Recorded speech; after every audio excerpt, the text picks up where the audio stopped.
Ketua Himpunan Pengusaha Muda atau HIPMI Kota Makassar, Fadel Muhammad Taupan Ansar maju bertarung sebagai bakal calon legislatif 2024. Dirinya akan bersaing untuk Dewan Perwakilan Rakyat Daerah atau DPRD Provinsi Sulawesi Selatan melalui Partai Gerindra Daerah Pemilihan atau Dapil 1 Sulawesi Selatan atau Makassar A.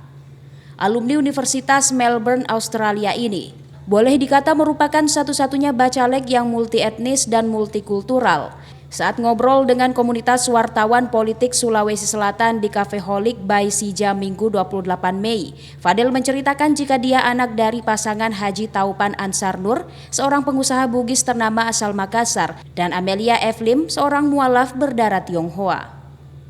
Direktur Eksekutif Indeks Politika Indonesia atau IPI Swadi Idris Amir menyebut, pemilu legislatif 2024 menjadi momentum bagi tokoh muda untuk bisa tampil di perhelatan pileg dan pilkada. Akan tetapi menurut Swadi, tidak semua pemuda masuk dalam ranah ini atau menjadi perwakilan anak muda karena harus melihat kualitas yang dimiliki.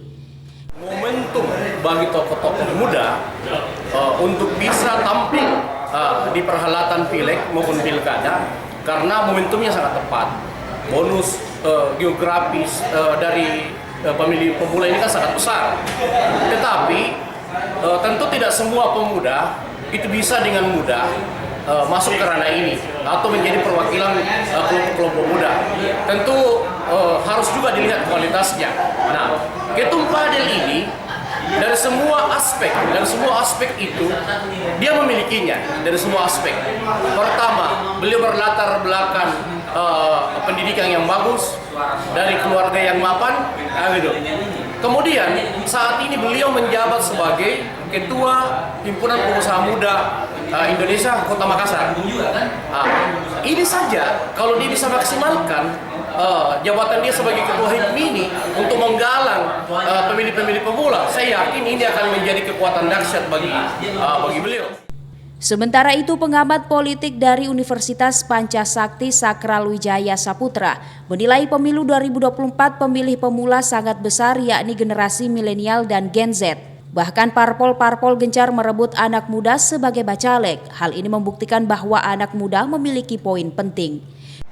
Di tahun 2024 nanti pemilih pemula itu sangat besar. Nah, kalau kita mengkategorikan pemilih pemula itu ada dua. Pertama itu generasi milenial, kemudian generasi Z.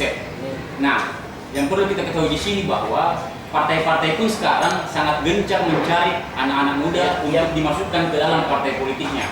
Nah, ini menjadi poin penting karena selama ini yang perlu dipahami oleh para pemuda bahwa selama ini seakan-akan pemilih pemuda ini, pemilih pemula, pemilih anak muda ini, generasi muda ini hanya dijadikan sebagai tunggangan politik atau nilai tawar saja.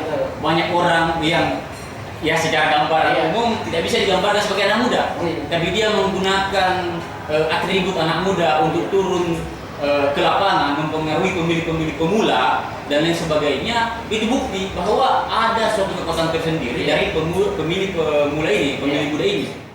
Khairuddin, Fajar TV dan Fajar Radio melaporkan.